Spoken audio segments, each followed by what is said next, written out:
Hi, I know you've been having a very interesting program so far.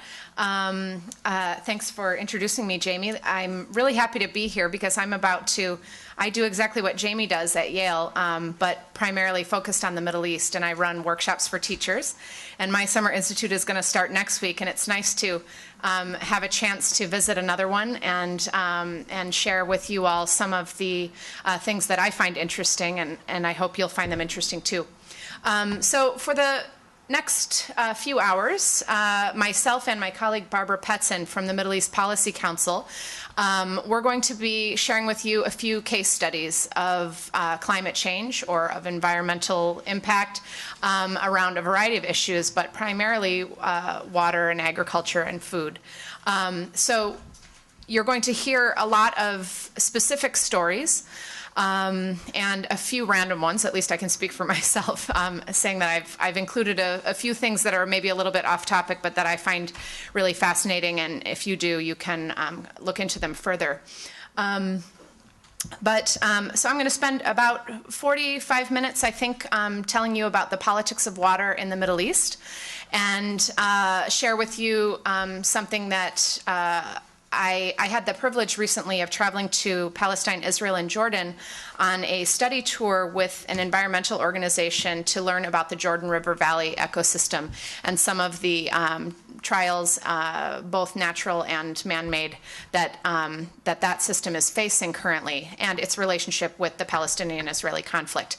So the story I'm going to tell you is definitely an intertwining of environmental issues with social and political realities on the ground, and there are some downsides to this story, and then there are also some upsides to the story. So I hope you'll enjoy the next few minutes with me anyway. So let me start by talking a little bit about the Middle East, broadly speaking. And I'm probably going to move around a bit and I won't be by this microphone all the time, but I need to look at this as well. So I hope, can you all hear me if I stand away from the mic? But the recording doesn't work. Oh, really? Let me actually, can I scoot this forward? You can hold the thing. You can hold the mic. I just feel trapped back here. I didn't realize I would feel trapped, and I don't want to ruin this. I'll tape that back down. Okay. All right, so let me talk about the Middle East in general. And we often don't think about the Middle East in terms of environmentalism beyond oil. And maybe we do think about water in the Middle East. We certainly think of it as a desert region, right? But there are some sort of very important and pressing environmental issues that maybe escape the radar of the journalists and the politicians that are talking about the region, particularly when we're talking about the Palestinian-Israeli conflict, right?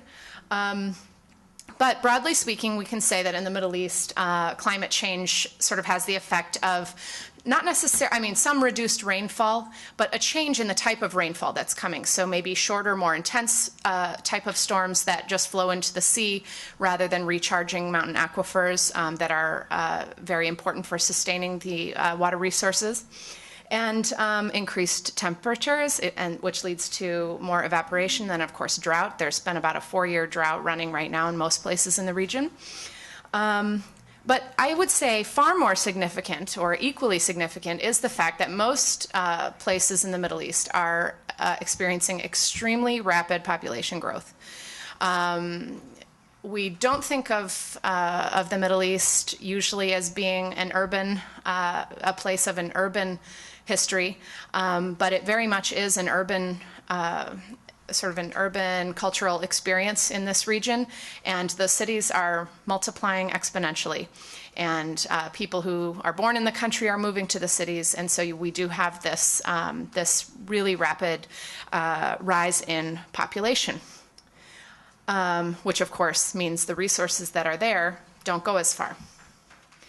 And what I'm going to tell you about today really is about agriculture. And I'm going to make the argument that bananas and watermelons have more to do with the Israeli-Palestinian conflict than suicide bombing does, for example.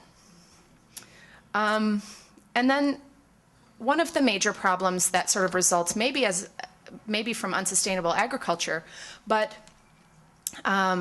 most of the solutions to environmental problems this far in the Middle East are sort of trying to find solutions to problems that already exist rather than trying to prevent those problems from arising in the first place. And the Jordan River is is sort of a classic case of this. And I'll get into the specifics of that later. This didn't. Okay, so let's focus in a little bit more on Israel, Palestine, and Jordan. As I mentioned, this is the fourth consecutive year of drought conditions. There is some rainfall, but not nearly enough, so agriculture is already under tremendous stress. The main water resource, which is the Jordan River Valley ecosystem, which begins sort of in the mountains that flow into the Sea of Galilee, and I'm going to show you some maps of the Jordan River that flows out of the Sea of Galilee all the way down to the Dead Sea, and then finally the Gulf of Aqaba in the southernmost part. Let's see, I've already mentioned about rain shorters becoming shorter and more intense, so the aquifers are not being recharged to the level that they need to be. And the Jordan River has been reduced to a trickle of its historic flow. So most of the water is being diverted for agricultural and home use. Agriculture consumes, so this is kind of like a summary of all the things that I'm going to explain in more detail. Agriculture in this region consumes about 60% of all of the natural water resources, which leaves about 40% for direct human consumption or sort of domestic use. And that's a pretty scary figure because there's not nearly enough water for domestic use right now. And the agricultural usage is actually subsidized very heavily by the government, which leads to a number of problems. And then overall, there are some dire long-term consequences or a future that we can see. Rising seas contaminating coastal aquifers with salt water, and global warming continuing to reduce rainfall, maybe by 35% by 2100, rising heat leading to the pollution of the Sea of Galilee, and much more, of course. And there are major policy implications or major policy changes that need to be made, and I would argue in this case mainly having to do with the price of water for agricultural use. Fair market prices need to be assigned to water so that Israel, Palestine, and Jordan aren't exporting their water resources at a tremendous discount so that we can eat tomatoes from the West Bank or something like that, okay? So that's a quick overview. Let me take a look at this map for a minute. This is actually kind of a historic map, a biblical map of the Jordan River Valley. And we're going to talk a little bit about religion and what this area means to people of all three faiths, particularly Christians. Okay, so here's the Jordan River Valley, okay, flowing from the Sea of Galilee. Up here you have, this is the Golan Heights on the right over here, and there's another mountain on this side, and all of these streams come down, the Yarmouk River coming from Syria into the Jordan River, flowing all the way down to the famous Dead Sea, and continuing on down to the Gulf of Aqaba and the Red Sea. So let me pause.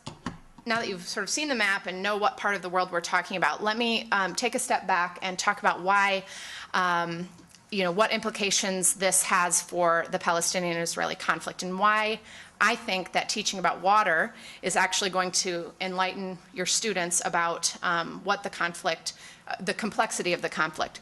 So let's think a little bit about some common myths that I'm assuming that we all have.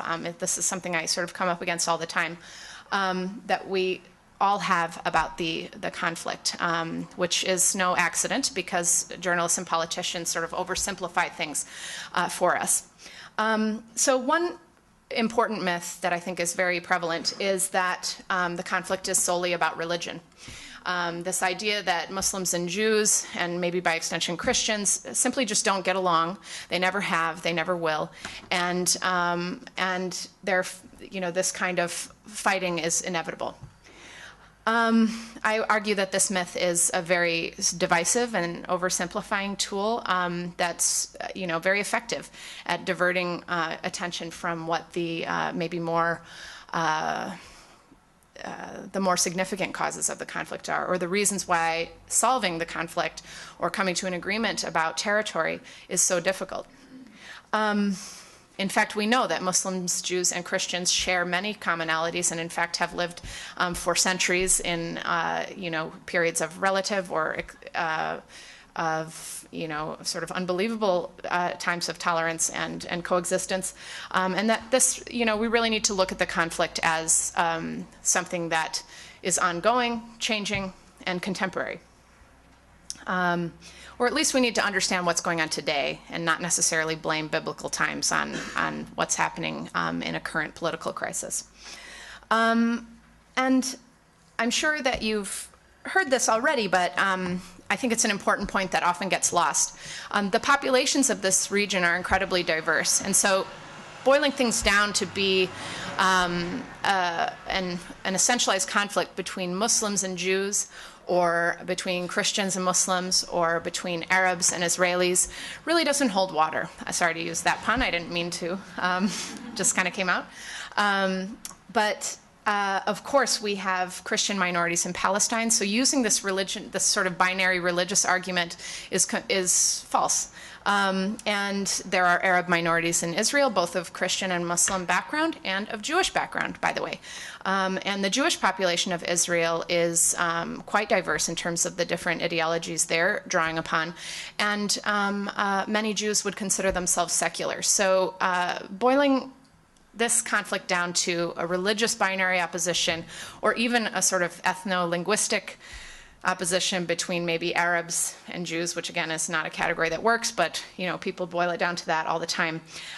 These are categories that I think aren't effective at understanding the conflict, although it does help us understand the importance of context and identity to the complexity of the conflict, because of course each of these groups has their own view and take on the situation. And then just quickly, I've kind of already said this, but the second most significant myth about the Palestinian-Israeli conflict, again, is that this is basically as old as time, or at least as old as biblical times, and therefore we can't change it. There's nothing we can do, there's nothing that's being done, and these people are just never going to get along. And I just want to remind everyone that the situation as we know it today, of course, is very much linked to the establishment of the state of Israel, the sovereign state of Israel in 1948, and sort of ensuing wars after that point, and the occupation of territory and Mandate Palestine. And the situation does constantly change. The borders constantly change. The allocation of resources constantly changes. And then finally, I would argue that the everyday lived experience of the conflict is actually what this is all about. And that has tremendous implications for thinking about water in the region. So let's talk about water and why water as a lived experience. I mean, I could talk about any number of things, but you're talking about the climate, so water is significant. I could talk about transportation, getting to and from work, but water does have pretty direct consequences on a lot of everyday lived experience, not just water coming out of the tap when you turn it on, but it has consequences for agriculture, it has consequences for getting food on the table and people's livelihoods, and it is very reflective of government policies and resource allocation. And of course, water, generally speaking, is such a scarce resource in the Middle East in general. So it's something that will tell us a lot about the political and social situation. Water, of course, knows no national borders. The ecosystem of the Jordan River Valley doesn't care that it lies on the border between Israel and Jordan, or in fact is the border between Israel and Jordan, right? So this helps us think outside the box a bit about the conflict and see how there are things that maybe aren't governed by human policies that are at play here, and we need to sort of take into account environmental factors. Affects agriculture, daily life, and it's an issue where, contrary to what we might think, multiple actors, or in other words, Palestinians and Israelis, Jordanians, Syrians, Lebanese, Egyptians, not only, I mean, they must work together on issues pertaining to water in order to, literally, in order to survive. So this is an area where these multiple actors have been working together and in fact are doing some pretty amazing things. Now there's a lot of mismanagement, but there's a lot of forward-thinking work being done as well. I don't know who's going to win in the end, but we'll see. Okay, so the Jordan River is interesting as an ecosystem. I mean, for obvious reasons, it's geographically located in the center of in the center of this place where the Palestinian-Israeli conflict is. But it also can tell. I've already mentioned the fact that it is an ecosystem that crosses borders, and in fact even marks a national border or three. And it's a famous site of religious importance for all three Abrahamic faiths. It's in tremendous environmental crisis, which we'll talk about. And it has tremendous potential for cross-border environmental peacemaking efforts. And it can show us that change is possible. So with that, okay. So again, here's a satellite picture of the Jordan River Valley ecosystem. It does link Africa and the Fertile Crescent. It flows from the Sea of Galilee. It's a meandering, sort of slow river. It was not one of the great rivers like the Nile or the Amazon or something like that. It's not a rushing river. It's a meandering river, about 200 kilometers, and both sides of its valley contain natural and cultural sites. So the main source of water for this system is from rain and snow on the mountains above and around the Sea of Galilee, up here, if you can see that. It has many springs flowing into it. And the largest tributary is the Yarmouk River, which is primarily controlled by Syria, flows into the Jordan. And then the Jordan River itself flows into the Dead Sea. Okay. How many of you have been to the Dead Sea, by the way? Okay, good. So remember your experiences in the Dead Sea when we talk about what's happening there in a little while. The Jordan River is unique because it's the lowest river in the world. It is an important wetland habitat with diverse vegetation and animal life. So the crisis that's happening there is affecting much more than human existence in this region, of course. Historically, it was a pathway of human migration out of Africa, so many civilizations have made their home in this fertile region. The first cultivation of wheat has been found here, and of course, Roman cities, Crusader castles are built throughout this valley. So any of you who have visited this region know of the richness of historical heritage sites throughout the Jordan River Valley. Just a few religious highlights. Mount Nebo is believed to be where Moses looked out onto the Promised Land. Therefore, it's very important to Jewish theology and practice. Jesus is believed to have been baptized in the Jordan River. And companions of the Prophet Muhammad are buried along the banks of the river. And just take a note of this picture here of these people being baptized. Because there are some interesting things to be said about the baptism sites on the Jordan. The actual baptism site, or what is believed to be the historical site of the baptism of Jesus, is not really, it's very difficult to visit. It's actually quite polluted. And there's sort of a fake site built somewhere else where all of the pilgrims go. And I have some, what I think are interesting pictures of that later. So what's going on? What's the crisis? Damming and diverting the water source at the top of the Jordan River basically takes all but about 5% of the historical flow of the Jordan River away from the river bed. Practically speaking, they stopped the river and take all the water and divert it to agricultural and domestic use.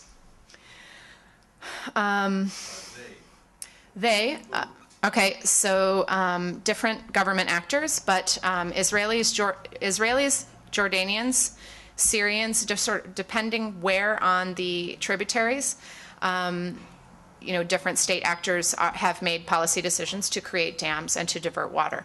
I would say Israel controls the entire Sea of Galilee, and controls where the water goes. And the vast majority of it ends up going to Israel proper, and then some, of course, to the West Bank and Gaza. And I'm sorry, I don't have percentages to rattle off on that. And then Jordan gets a certain percentage. I think it's about 30% of the Jordan River flows right below the Sea of Galilee. Okay, and Syria mainly controls the Yarmouk flow. So the Yarmouk flowing into the Jordan is also incredibly small at this point. Okay, so there's no water in the Jordan, I said, or only 5% of the flow. But there is something else in the riverbed, and it's basically sewage. So this river has been used as an open sewage sort of escape patch for the communities of Jordan, Israel, and the West Bank, primarily. Gaza is sort of isolated on the other side. So it's disgusting, it smells, and it's not really a river anymore. Of course, this has made it still live as a river because it is a liquid sort of flowing through the riverbed. So it has kept it alive in times when otherwise the heat would completely dry out the river. So it's what it is. So I think this is the fun part, but I'll take a little aside and show you the fake baptismal site of Jesus that you can visit as a pilgrim or a tourist anytime you want. And if you remember that map of the Jordan River Valley, just a few kilometers beneath the Sea of Galilee, there is a small area of the Jordan River that's still healthy. And it doesn't have sewage pumped into it. And what the Israeli government has done is they basically dam off to, on both sides, a short section, a couple hundred yards or meters of the river, so it kind of feels like a river. And they've made, an attraction out of it. And so I don't know if you can read this, but this is Yardenit is what it's called. It's the baptismal site on the Jordan River. And it's, as I mentioned, it's not what historians believe is the historical site of the baptism. And those who have visited, we tried to visit, the group that I was with. We tried to visit, but they wouldn't let us go in because of arbitrary closing hours or something like that. But Nelson Mandela has visited the actual baptism site, and even though people told him it was polluted, he's a believer, evangelical Christian, wanted to go was overwhelmed with a desire to go into the water, and he ended up with a skin rash. So it's quite polluted and not safe to go in. So you can see why they've made this sort of alternative site. So this is what it looks like. It's kind of, you've got these sort of fences in the water. Most of the pilgrims you see here are from the United States. And I like some of these pictures because you can see, like, this woman has her video camera. They're not very clear in here, I'm sorry, but you can just see that it's sort of an industry, right? People are coming, buying the robes, getting baptized, and leaving. And I do like to, if any of you have spent time in Italy, I'm going to make fun of my co-travelers who were from Italy on this trip, but there's a lot of kitschy religious things in Italy as well. But the Italians on the trip were completely appalled at this place, and they said God would be very angry. So I sort of remember that experience overall. But people are coming from all over the place to see this baptismal site. They have no idea that it's not the historic site, and they certainly have no idea as to the condition of the Jordan River. So it's kind of in everyone's best interest that they don't know, right? But you can be blissfully ignorant and buy your own crown of thorns and a prayer book in any language that you can imagine. And, when we were there was a big group of Nigerian pilgrims and many Indians. So here's something written in Hindi. I don't know what it says, but underneath it says Christian Broadcasting Network, Pat Robertson.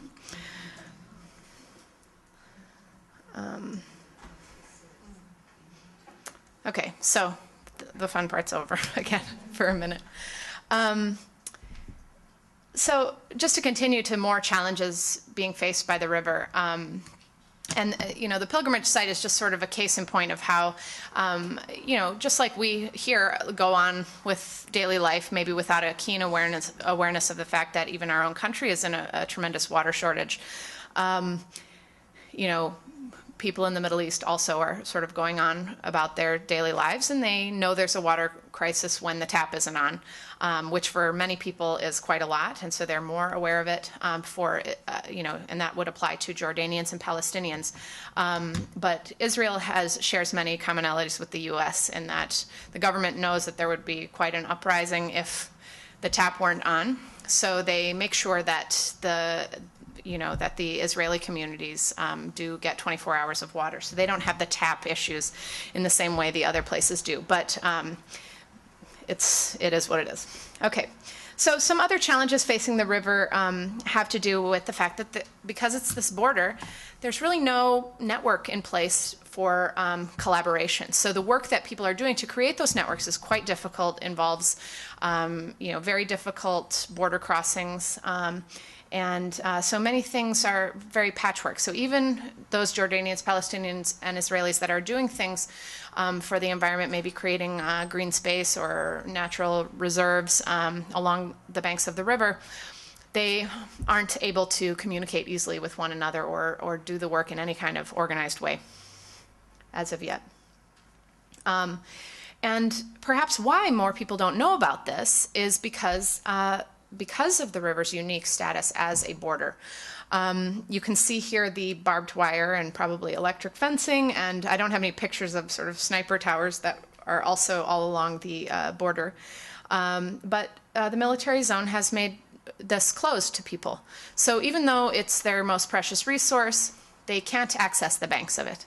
They might be just a few kilometers or 1 kilometer away from the river, but they can't go down and see it, touch it. They can't use the water directly. And in some ways, this has been a good thing because there hasn't been destructive development along the banks of the river, but it has made sure that there's no public outcry about it. And the governments are sort of, free to do whatever they want, or have been, unfortunately abusing the fact that no one can see what's going on. I'll explain this picture. I don't know if you can make it out, but this guy here, his name is Gideon Bromberg, and you're going to be seeing an article later that has him quoted. And I'm going to talk a bit about his organization's work, and the organization is called Friends of the Earth Middle East. It's an international organization, but they do a lot of amazing work in the Jordan River Valley and in Israel, Palestine, and Jordan. And he's standing outside of one of the few public spaces and I say public in quotes because you have to be escorted by military and unlock this very foreboding gate to get into this cultural museum on the other side. So the overall point is this is not an accessible river. People aren't in contact with it on a daily basis. Okay, so remember all that sewage that I showed you the pictures of, the nasty brown water, and I showed you the map that shows that the Jordan River flows directly into the Dead Sea. And those of you who've swam in the Dead Sea, I hope you're not squirming right now, but don't panic. The Dead Sea does in general, the unique properties of the Dead Sea, which make you float easily and sort of make all the salt deposits on things, it also kills most of the harmful bacteria that come in that polluted water, which is why I think no one had the forethought to, to sort of start pumping sewage into the riverbed. But the sewage that's been flowing is not at the level of the historic flow of the river, and so the water line of the Dead Sea is actually have been decreasing to the tune of about 1 meter a year for about the last 30 years. And this is so the Dead Sea is in fact dying. Of course, it was already dead. Nothing can live in there. But this has, first of all, it's just an amazing place. It's beautiful. It's totally unique in the world, and it is sort of losing some of its properties and is under some pretty severe threats right now. In fact, the whole southern basin of the Dead Sea has dried up and has been turned into industrial evaporation pools, and I have some pictures of that to show you in a second. Potentially life-threatening sinkholes are opening up all over along the banks of the Dead Sea, and I'll show you some pictures of what those look like. And of course, even though they're not sort of harmful to humans, I mean, it's not good to be putting all that sewage directly into the sea like that. And no master plan is in place right now, and plans for development are completely uncoordinated. There are efforts to try to make if you can believe this, the Dead Sea is not a World Heritage Site right now with UNESCO, which has a lot to do with, in general, it's the Jordanian government that's quite resistant to going through with making it a heritage site due to the fact that they would like to develop sort of more tourist industries along their sides, and having that, and Israel has developed quite a bit in the past few decades already, and making it a World Heritage Site would probably slow, if not completely halt, that kind of development. So there are economic reasons for the governments to be resistant, but as a natural resource, I think it's clear it will be bad for the world if we lost the Dead Sea. But as of now, no plans to reverse this are in place. So this is a pretty picture of sort of what happens in the Dead Sea and some of its unique properties. These are some rocks with salt deposits formed on them. And as you may or may not know, the minerals and special muds that are produced in the Dead Sea, or that are produced naturally in the Dead Sea, are sort of have a lot of medicinal properties, and so fancy spa products are developed out of these minerals, and it is really quite unique. But that shrinkage of the waterline has made for some pretty disturbing results. Up here, well, let's see. First, let's talk about the evaporation pools. I don't know if you can make out these kind of sandbar-like lines in the southern part of the Dead Sea. These lines exist to sort of make the surface area more, larger, and they're very shallow pools where they're cultivating, or I don't know what the words are. They're taking the minerals from the water sort of in an industrial process that then they sell those raw materials to a number of different industries. This is another picture of those evaporation pools. So it doesn't look like a sea anymore in those parts. It's divided up into quadrants that are owned by different industries, or at least controlled by different industries. Here is a luxury hotel built right next to the Dead Sea, but here again is the edge of an evaporation pool, so it's not actually on the Dead Sea anymore. This area, the southern part of the Dead Sea, has actually split off, and it's no longer called the Dead Sea. And while hotels are sort of, they know that this could hurt their business because they can no longer claim to be on the Dead Sea exactly. So the spin that they put on it is that, in this part of the Dead Sea, actually the minerals are more concentrated because the water has been evaporated, and so it's actually better than the real thing. So, marketing works, and they're not really in that much trouble, the hotels. But two things, sorry. One more thing in this picture. Way out here is the beach of the Dead Sea. It probably used to come all the way up to here, but now they have to have little trolleys taking people from the hotel down to the waterfront because it has receded that much. And this picture can show you how beautiful the landscape is, right? You can see quite far as to what the land looks like. But here's the edge of the sea, and it used to come all the way up here.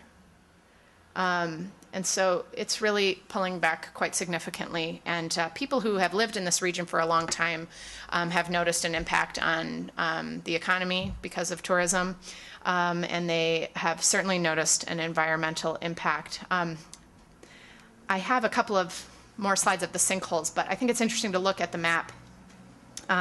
If you were to do a Google search and look up maps of Israel, I think you would be hard-pressed to find a map like this blue one over here, which separates the Dead Sea and then the salt beds here, the evaporation pools that I showed you the pictures of. This is a map put out by Friends of the Earth Middle East. This is what you find in guidebooks, on everything else. So it doesn't show you that this is cut off. It would be hard to find this information. I think it's very sort of unknown. So anyway, that is what it is. Here are some pictures, and you really can't see this one, I'm sorry. This was the only sinkhole I myself saw, and it was at night, and in a darker room you could see maybe how deep it was. But I'd say the sinkhole that I saw was probably about the size of this room, maybe a little bit deeper, and goes about maybe 6 to 8 feet into the ground. So with the water table lowering in the Dead Sea, the water line lowering, the properties of the Dead Sea water that's sort of sucking minerals from the surrounding mountains and things, it has hollowed out areas in the land. And so people on tractors have fallen into sinkholes. And remember all those hotels on the bank of the Dead Sea? They're all worried, and they should be worried. This, I don't know if you can really see it. So here's a bus to give you like a little bit of perspective. I think this is probably about half the size of that bus. This is a sinkhole that's opened up, and this is an enormous sinkhole. Here are some banana plants along the top here, and the sinkhole opened up, and the trees are actually falling in. So that gives you a little perspective if you have a sense of how big a banana plant is. So this is one tree right here. And they haven't figured out a way to predict when they drop and stuff like that. So it's scary. Okay, so let's back up. Where is all this water going? Or why is it so difficult to just, undam the waters at the top of the river and let it flow? And this would, after we cleaned up the riverbeds, this would, hopefully return the ecosystem to its original state, and, everything would be fine. Can't do that or it's difficult to do that because most of the water that's diverted, it's about 60%, goes to agriculture. And I think I've said this already. And it's important to take a moment to think about the original conceptions of the establishment of Israel. One of the sort of cornerstones of Zionism was this idea that the land was underutilized by the current inhabitants, and that one of the goals of the Zionist state or the Jewish state was to make the desert bloom, which doesn't sound like a bad idea. And you can see why they would want to make the desert bloom. The particular historical time when these ideas were coming about, they wanted a safe haven for the Jews, and it follows that they would want to be economically independent and grow their own food and not be reliant on other nations nearby or further afield that maybe are hostile towards them. So you can see the thinking that goes into this, but unfortunately the land that Israel is built on is an arid environment. And so while they have been quite successful at making the desert bloom, it has been at great environmental expense. And while we can sort of trace the beginnings of some of this unsustainable agriculture, which I'll talk more about these pictures in a second, we can talk about it as having originated with Israelis, but the Jordanians have certainly learned quite well from the agricultural techniques, and as have the Palestinians. And so all three actors are growing things like watermelons and bananas in the desert, avocados, very thirsty plants. And not only they are able to provide for their own food needs if they want to, but mainly these products have now become for export. So a lot of the original ideas behind making the desert bloom really don't hold up anymore and are destroying the land. So these are some pictures of farms, which I find very eerie. These, I'm not sure what plant is under these. I knew at the time when I took it, and now I've forgotten, but it could be anything from cucumbers and tomatoes to, as I said, watermelons or banana. Well, these aren't bananas, the banana plantations you can see out. But these are sort of smaller, but definitely thirsty plants growing in the southern region of the Arava Valley, which, if you've heard of the Negev Desert, it's sort of right there. And we drove through this area, and there was sort of sand blowing around everywhere. And you see these plastic coverings on each row of crops, which literally are keeping the plants underneath alive and protected from the environment, which would definitely not allow this to happen. So these are other, you have this sort of space age plastic covering everything. And I don't have any pictures of banana plantations or, which I found very fascinating, but each bunch of bananas needs to be wrapped in a little blanket, a little hammock to protect it from the environment. And even though it might seem temperate and like a green area, the types of plants that they're growing in plantation capacities, you know, sort of long rows of crops in a way, you know, in a region where the farming was much more sporadic and you know, it was more in line with the environmental situation. You know, these plants, even the way that they're cultivating dates, which of course are native to the region and would be fine, they're growing so many of them and growing them so big that they become thirsty, and it's detrimental to the water resource. One other thing, I've included this picture to show you. This is of it's like a building in, I think it's in Jericho in the West Bank. And the tops of these, I don't know if you can see these little black water tanks on top of the buildings, these little cylinders.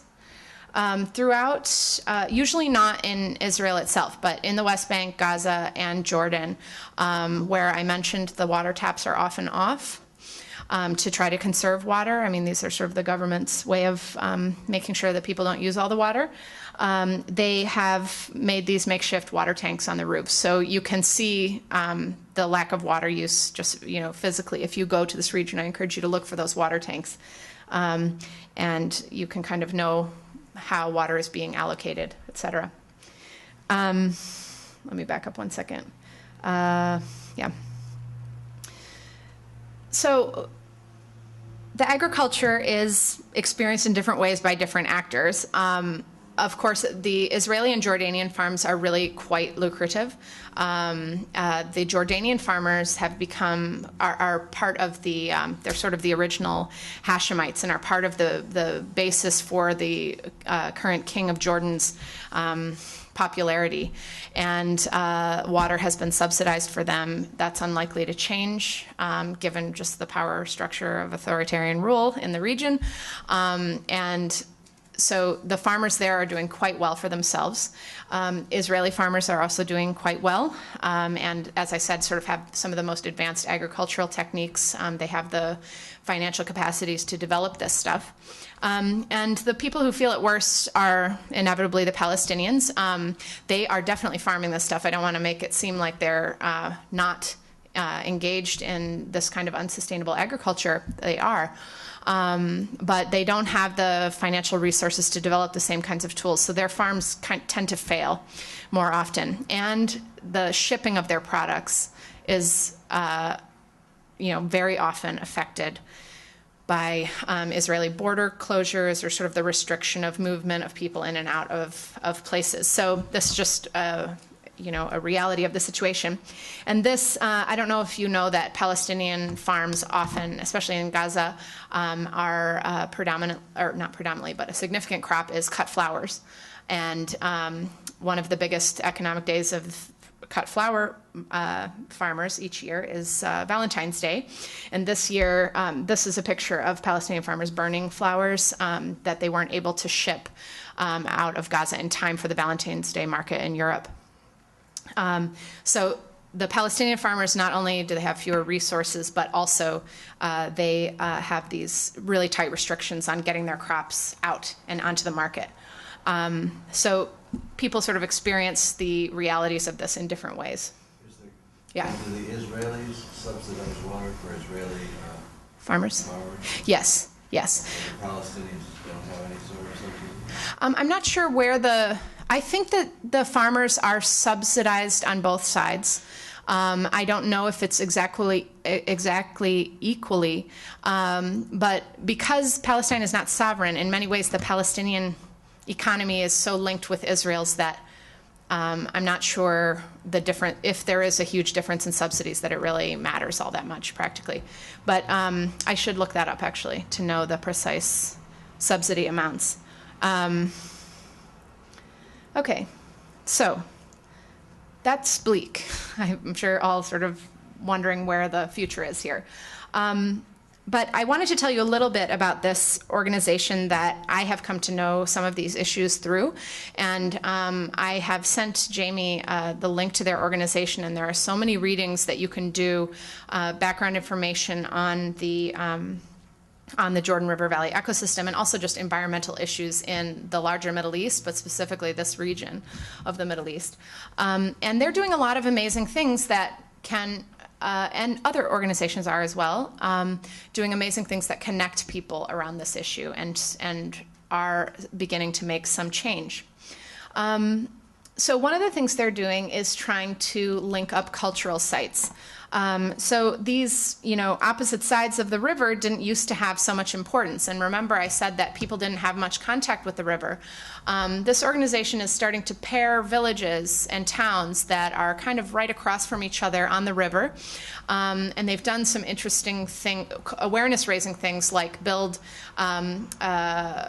study paths that go from each village right up to as close as they can get to the border, to the point where they might be able to see someone on the other side, even though they can't cross and talk to them. But it creates an awareness of their environment and of the river that they didn't have before. They still go up to the gates, right? Yeah, you can't cross. They're working on this in a couple of places, but there are only 3 places where you can cross the Israeli-Jordan border. And there are more than that to get in and out of the West Bank with Israel, but you can't really go, you can't go directly from Jordan to Palestine. You have to go through the Israeli border crossings, of course. In the earlier pictures, I wasn't clear that there were fences on both sides. There were fences on the Israeli side. Are there also fences on the Jordanian? Yes. There are fences on both sides, and sometimes they're really close to the banks. I think the fence that we had was actually, I don't know what it's called, maybe something that's been diverted, maybe separated and comes back together, because I noticed there were concrete reinforcements in it. But I drove all along the river, and there's fencing on both sides of the borders in all directions. So you can't go down to the river. It's impossible. That's mainly a military fence, right? Not really to keep people from going to the river so much as to keep them from crossing the borders. Right. But so this organization is trying to connect people more across. I'll sort of run through this quickly. If you have questions about it, I can answer more. But there are cultural heritage sites, natural heritage sites, so people are working together to make national parks, or international parks, if you will. They have plans for what sounds like maybe a pipe dream, but it does sound interesting anyway, for plans for a peace park in this circle at the top here, right underneath the Sea of Galilee, a peace park that would allow Jordanians and Palestinians and Israelis to visit there without a visa. And it wouldn't be like crossing into the other country. So sort of like an international territory. Again, I think this is a long way off.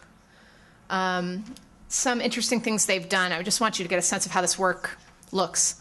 We have a sense from the media that most of the decisions are made from the top, between presidents and prime ministers and famous political actors on the scene. What this organization is doing is working with local mayors and community leaders in their organizations, people who have established trust with their communities.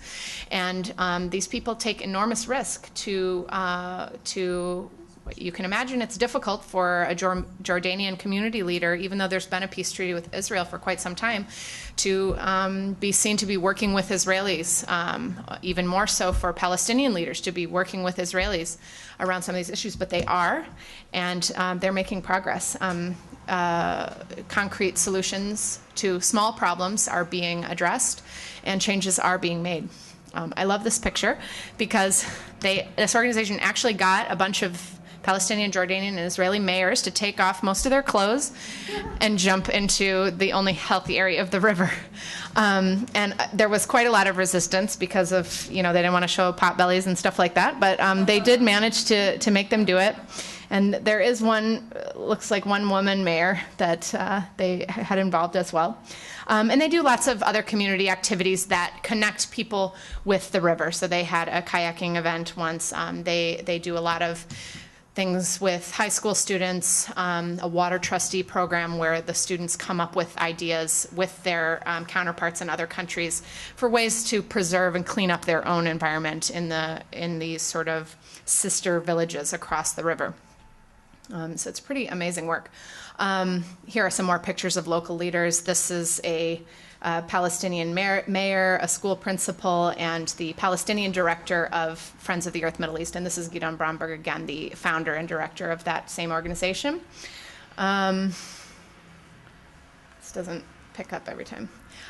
They do a lot of work. I've mentioned teachers and students. They do a lot of work with teachers. And this project was pretty interesting that we were able to see a school in Israel that has developed a student-led project that resulted in making a drainage system on the roofs of all of their buildings to collect rainwater for flushing toilets. So they have, it's something like, I think it's more than 50% at least of their toilet flushing is now done with rainwater that otherwise would probably not be used in the same way. So they're doing their part to conserve a bit. And this organization also pulled together a team of educators to write a textbook on water from a global perspective, but also incorporating local issues. It's published in Hebrew, Arabic, and English, and it's being used in all three educational systems, not in every school, but in those communities that have taken the lead to contribute to the authorship of this. They are using it. And if you want to take a look at it, I've also, I have a link at the end of this presentation, but it's also available on the Friends of the Earth website. And you might find some interesting things in the textbook for your own use.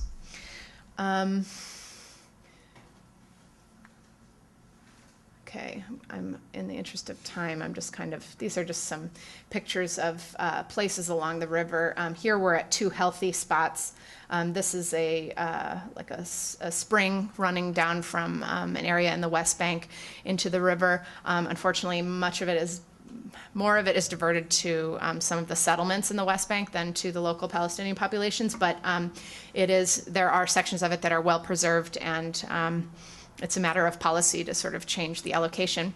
And this is the only healthy part of the river, as I mentioned, but we had to literally climb down under an overpass of a road to see it. So it's not very accessible, is I guess the bottom line. So just to sum up some recommendations and some things that people are really trying to do, and especially this organization among other environmental organizations. The challenges are going to be ecological rehabilitation, because you can't just open the dams and let the river flow. There has to be cleanup. Developing other sources of income, such as ecotourism, making people aware of the environment they're coming to visit in, so that you avoid maybe the situation like that pilgrimage where people really don't know what's going on with the river, and yet that's the entire reason for their visit. Developing some of the cultural sites that are kind of more or less abandoned or just not regulated in any way. And then finally, the sustainable agriculture piece. So a reduction in the subsidies for water to farmers. And this is already starting to happen, but it needs to be much more. And so sort of restructuring the agricultural economy in this region is absolutely necessary to prevent further crisis. So this is some information, and I have a little side story that I'm going to tell you, so don't get too excited just yet. But if you want more information, you can look up this FOEME, FOEME.org, and watercare.org is where you can find the textbook. It's also linked off of FOEME, but I suppose it might be tough to find. Okay, so take a step back for a second. And let's think again broadly about the Middle East. And I have one other, I had opportunity to visit Yemen recently, with plans of bringing some teachers there this summer, but sadly, the political situation there has gotten a bit uncomfortable for tourism, so we're not going to be able to go there this summer. But if you're interested in study tours, I'm going to sell my own program here for a second. You can look me up and see what we're doing in future years, which I hope will include Yemen. But I want to think about the region broadly and tell you a story about unsustainable agriculture in Yemen as well, quickly. If we remember that most crises in the Middle East region in general have to do with, they're very much linked with rapid population growth, these climate change issues, so drought and stresses on water resources in general, water diversion and big dam projects. We can think about this even from, well before the colonial periods or during the colonial periods and in post-colonial Arab and other Middle Eastern countries where big dam projects have displaced people there are sort of enormous social consequences associated with diverting water resources. Pollution is a huge problem, but again, it's unsustainable agriculture that I think has some of the most significant human consequences and can possibly be changed most significantly through policy shifts. So I want to talk about Yemen for just 1 second. I know this looks like a really scary slide with all those words. It's mainly for me. But basically, Yemen is one of these places that defies stereotypes of the Middle East in that it's actually quite, relatively speaking, quite a fertile country. It's right on the, I don't have a map of the Arabian Peninsula, but think of the Arabian Peninsula, it's sort of on the bottom of that, right underneath Saudi Arabia, but on the left, if you're looking at the map. So it sort of links up, it's very close to the Horn of Africa and Somalia. And Yemen is really, it's one of the poorest countries in the world in terms of what it produces and in terms of what people make. Despite this fertility, and that's for a lot of reasons having to do with labor migration and a number of factors. But the story that I want to tell you is about a plant called khat. How am I doing on time, by the way? Okay, well, I'm just going to keep talking. I think I'm loud enough to talk over that little bell. But I want to tell you a little bit about khat, which is an interesting crop. And how many have heard of khat before, or ghat? Has anyone been to Yemen also? No one's been to Yemen. Okay, so ghat is khat. It's called a number of different things. It's a low-grade, it's a leaf. First of all, it's a plant, a leaf that people chew. It's a low-grade narcotic. It's a stimulant. It's similar in many ways to coca leaves. And, of course, is regulated as coca leaves would be here once it gets out of Yemen, but it's ubiquitous in Yemen, and it really is responsible for a looming and almost immediate, within the next 5 to 10 years, food crisis in Yemen. And I want to tell you about this because I think it's another totally different case of how poor agricultural policy decisions can go terribly wrong. Even if it doesn't seem so wrong at first, because khat is has some pretty interesting cultural results. Okay, so unfortunately, about half of the agricultural sector in Yemen is devoted to growing this narcotic, which has no other properties other than you chew it, it wakes you up. It's like having a lot of coffee. I mean, it's more than that, but it's like having a lot of coffee. People just chew a lot of it.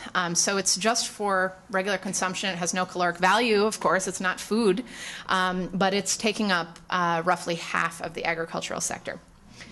And Yemen, and as a result of this, I mean, there's more fields devoted to khat growing than to grain growing. So they rely on donations of grain quite a lot, and they also must, of course, import a lot of their food while they're sitting on fertile ground. Now, I'm not an expert in whether or not all of that land could actually grow a lot of other fruits and vegetables, but I've read many things that seem to indicate that at least a significant portion of it should be reallocated to food because it once was. Other things that are sort of getting in the way is that there's a lot of water waste due to using less advanced irrigation techniques. So wealthy farmers can maybe buy some of the equipment they need, but as I said, Yemen is extremely poor. So most farmers are just sort of struggling to get by. They find GOT to be the most lucrative crop, and so they continue growing that. And there's really not much incentive for an individual farmer to change. Other things, because of that population surge, the government isn't thinking that clearly, and certainly corporations aren't thinking that clearly about where they're going to build new housing. And so they're not being very careful about what arable land they're conserving or not. So this is also contributing to this impending food crisis. And then the biggest thing that is going to prevent change in Yemen on this point is that I've mentioned that khat usage and khat chewing is ubiquitous, but it's perceived as being such a part of Yemeni culture that it can't possibly be reduced. And even though that's not exactly true, the khat usage has really exponentially, tripled and quadrupled in the past 20 years or so. So there was a time when this much khat chewing wasn't going on, but for a variety of factors, there is today. And people really view it as it's something that's unique to Yemen. It's something that really sort of forms a basis of the culture. Yeah? Is that kind of how tobacco developed in the United States, where it became not just cultural, but then a cash crop? And I'm sure there are some parallels. I don't know enough about the tobacco industry and how it developed in the States to be able to answer that question clearly or with any authority. But certainly I think it's a situation where it's a cash crop that develops because of a cultural usage. And it's linked with people's attitudes about it in a similar way that tobacco might have been, I would say. Psychologically addictive, but not physically addictive. That's what I've read. Okay, so people like it. They don't want to stop, but there are no physical repercussions if they do stop. Okay. Okay, drought in general, and then, as I've mentioned, all of this does eventually lead to an impending food shortage. All right, so here's a picture of the plant itself, and this is how common it's used. 70 to 80% of Yemenis between 16 and 50 chew GOT at least on occasion. 80% of males are daily users. 45% of females, daily users. Okay. Amount spent on GOT is, there it is, 17% of their income on GOT. And I think that number's low. It's expensive. And look at how much it increased in terms of reals in just 5 years. And this isn't contemporary figures. This is only 95. So 14.6 billion reals, that's Yemeni currency. In 1990, it looks like it about tripled in 5 years. Okay. So, and then I have some silly and some embarrassing pictures also of foreigners, including myself, chewing GOT. But, you can't see some of these. But this is what the plant looks like after it's been picked. And I just wanted to show you this. I have been in sort of every afternoon, people have these GOT chews, and it's places where people come together, they talk politics. This is the delegation that I was on. There's me with my mouth full of GOT. We were trying it. This is the first time, only time that I've chewed GOT. It's true. I'm admitting this at the University of Chicago, right? I hope no one's listening.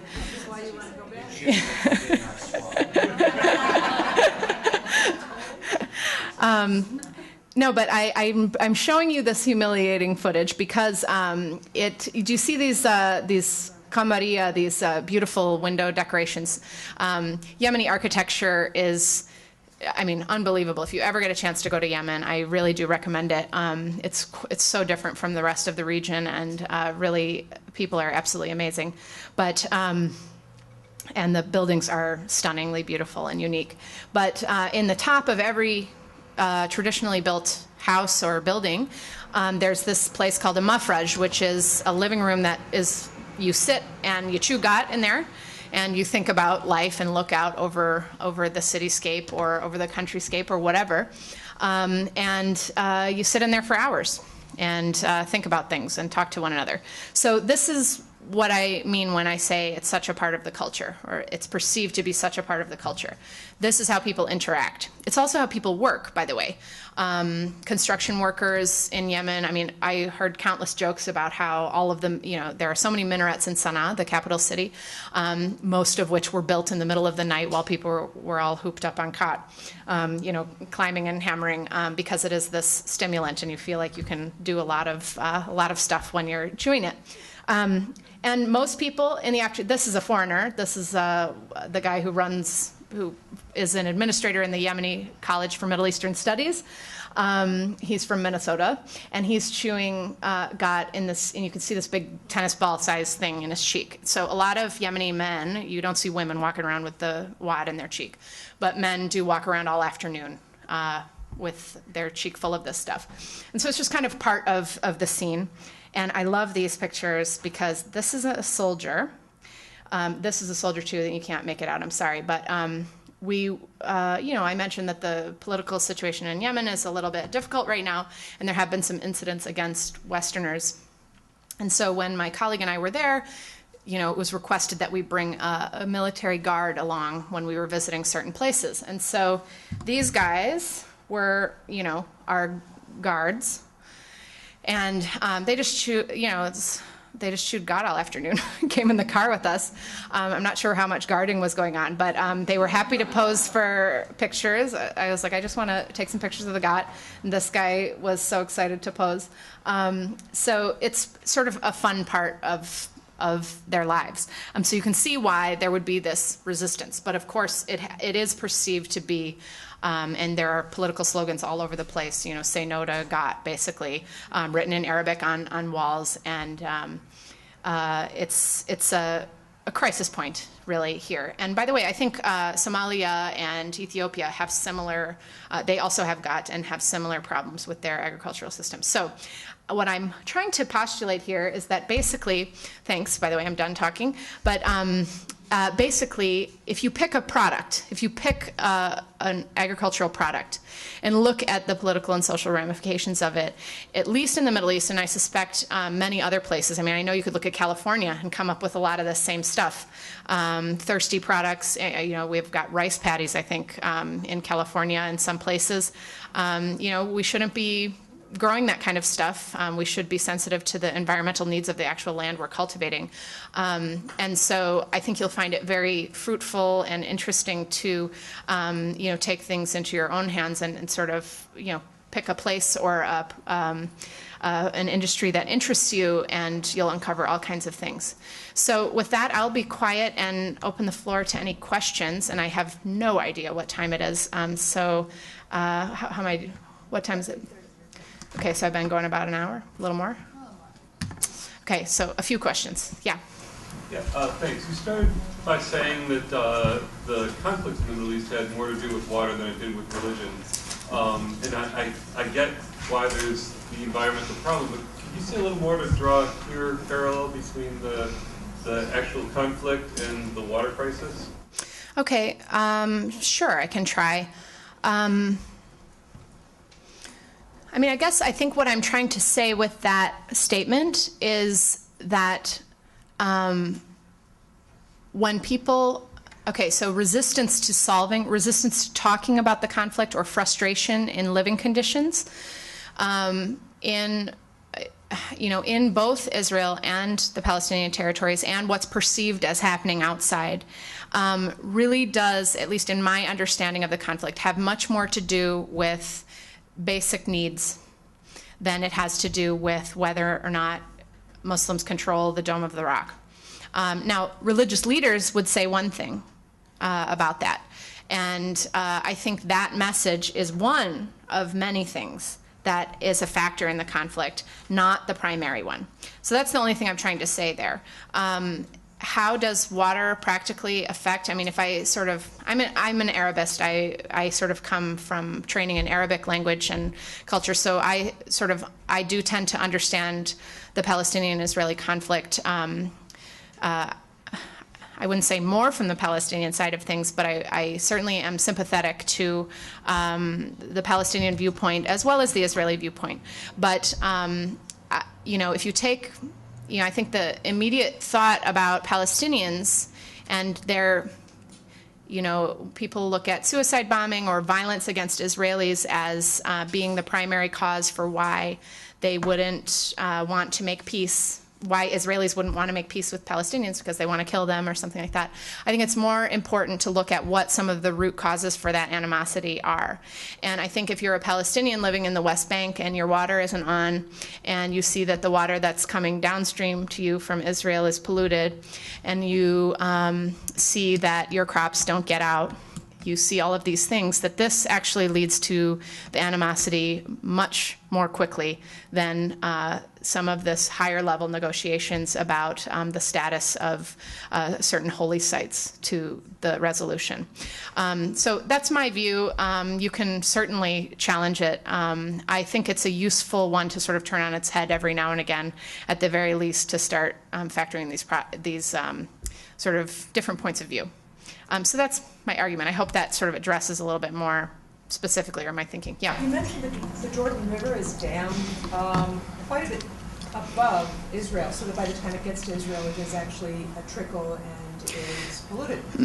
No, it's in Syria. I think you mentioned some other countries. Yes. If I didn't mean to give that particular impression, the Yarmouk River is dammed in Syria, primarily. So very little of the Yarmouk River gets to Israel. That's where Syria gets a lot of its water resources.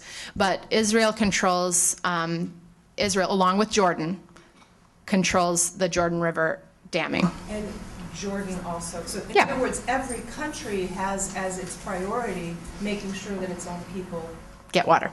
Absolutely. This is not just an Israeli problem. No, I certainly did not mean to give the impression that Israel is the only one doing things, but the fact remains that they do have a monopoly over controlling most of the resources. They do have to agree with Jordan over damming the river below the Sea of Galilee, but they do not have to answer to anyone on the sea itself.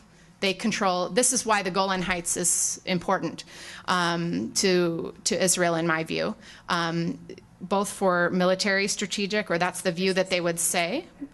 Well, that's your viewpoint. It's not mine. Many different perspectives. Yeah, But I agree. As educators, people need to understand that there are many different perspectives on this Sure, issue. sure. It's a very complex political issue as well. Right, and I would Socio-political issue. Many economic. agreed. And I think I said that at the very beginning. I said it's very complex. You have to take into account all of the individual perspectives and the diversity of perspectives.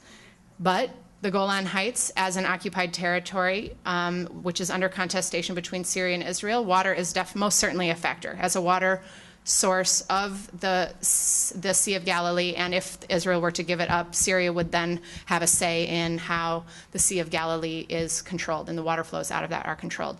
So, I mean, if you disagree, that's fine. That's not my view. Yeah.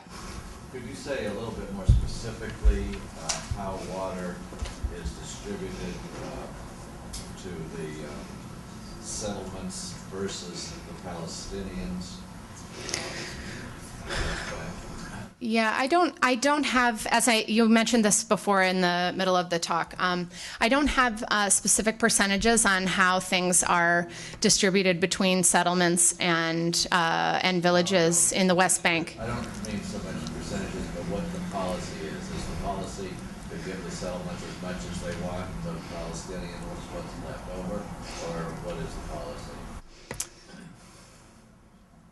Well, I mean, I sort of have my own views on this, and I'm treading into some troublesome territory with that question, as you've already seen.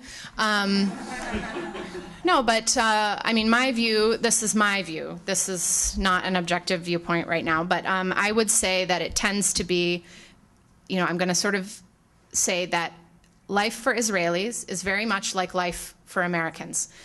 There would be the standard of living that is required in the views of the Israeli government for their citizens is at a level that is above that which they're willing to give to the Palestinians. And it is very much a giving relationship at this point, not a generous relationship. I mean, Israel controls the water resources in that area. So whatever they decide to give is what the Palestinians get. Do the settlements get more? Yes, they get what they need. I wouldn't know if it's what they want. Probably not all of the time. I mean, Israel's policies on the settlements are also shifting day to day, and the settlements are probably one of the most problematic elements of the conflict right now. And it's a whole other thing that we could talk about for days. So, yeah. I really appreciate your comments, whether they're objective or not objective, because I think the reality is you came to talk about water and the connections between the social, economic, and political, and ramifications. I want you to know I am a Palestinian American too, and I really appreciate you coming together with that. But my main point when you tell me that is that in light of the water and the group, the organization that you mentioned, Friends of the Earth Middle East. For the Middle East, because there's many different groups out there. I would hope the water could be used to plant the seeds of peace. Yeah. Okay, to bloom for both sides of the party. That work with both sides of the party throughout my work. And I want to commend you for that. Oh, thanks. I appreciate that.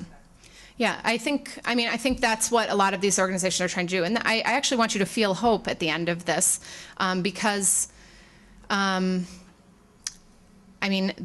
people are seeing what the issues are, and people are working together across borders as human beings in respectful ways to make local and real change. One hopes that this reaches the top, but I think I like the metaphor of water planting the seeds of peace. Yeah. Certainly, water shortage is the big thing, but on a slightly separate note, why are they continuing to dump sewage? Wouldn't it be fairly reasonable to stop dumping sewage? I mean, hopefully you're going to clean it up, but this is step one, not dumping sewage. Yeah, I think it's just, most of these problems are relatively new, 3 decades, and maybe in times of less affluence or whatever, these decisions were made, and once they're done, it's much harder to undo them. I think massive cleanup will be needed, and so, I think I really don't have a sense on how big of a deal this is, but I will say one thing I didn't mention is one of the solutions for the sinking Dead Sea right now is it's called the Red Dead Canal, or the, I forget what the name of the negotiation is. It's something like the Peace for the Future negotiations or something like that. It doesn't have anything about the Red Sea or a canal, but they want to pump water from the Red Sea into the Dead Sea. So that's a pretty elaborate process, energy-intensive process. These are the kinds of solutions that are being floated right now, rather than trying to undo what's causing the initial problem. So I think people just aren't coordinating. I think this is maybe a result of different state actors not coming together. Jordanians, Palestinians, and Israelis not coming together around issues that affect all of them. Syria and Lebanon, the fact that these nations are hostile and towards one another really affects what is able to be done about that. Yeah. I may have very well missed it, but when we saw the pictures of the mayors in the water and all that, I thought that you were saying, well, these were Jordanians and these were Israeli mayors and they were getting together. I don't remember that you said, but I could have missed it, that there were also Palestinian mayors in there. Is this group working to bring Palestinians in? Yeah. No, all 3 countries are involved. It's the hardest for the Palestinians to cross the borders. So when they do something with Palestinians, it has to be in Palestine. Whereas there's a peace treaty with Jordan and Israel, so they can go back and forth there. But, it is more difficult for them to be involved, but they absolutely are involved. They absolutely are involved. I need to stop so that my colleague has some time. And I was supposed to say at the beginning and neglected to do so that you're going to have an interactive activity now for the next chunk of time, and hear about some other case studies from the Middle East. So thank you for your attention. I did talk way too long. I appreciate it.